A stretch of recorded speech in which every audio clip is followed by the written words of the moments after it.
Simply put, it's the need to speed. We're all guilty of it at one time or another, speeding down the freeway at 20, maybe 40 miles over the posted limit, or deciding that I'm more important than anyone else, so I can run the light that just turned red at a busy local intersection. Two things wrong with those decisions. First, they're dangerous, and second, they're against the law. The California Highway Patrol says the need to speed is getting out of hand, especially along Interstate 10 through the Palm Springs-Banning Pass corridor. Officers are ticketing motorists more than ever for doing 100 miles an hour or better.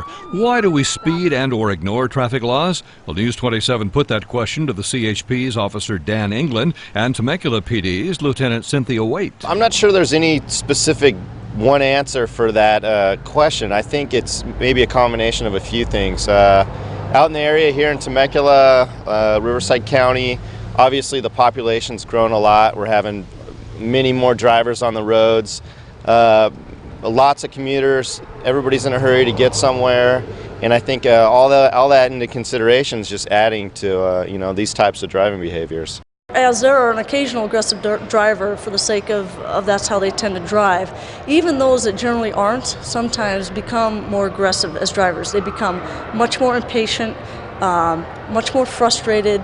Time is of the essence, it seems like, for everyone. We're kind of a society of we want what we want it right now, we can have it now with cell phones and computers and fast food, and they want to get to where they're going now. And when we start adding numbers of peoples on the road and the roads aren't really growing as fast as the needs are, we tend to see more aggressive driving, and that's what I think we're seeing locally more. For the safety of all, what's law enforcement's plan to deal with aggressive drivers? Very aggressive driving behaviors is going to result in reckless driving, speed contest, which is all misdemeanors, and it's really up to the DA's office on what those fines are set, but they're extremely high fines.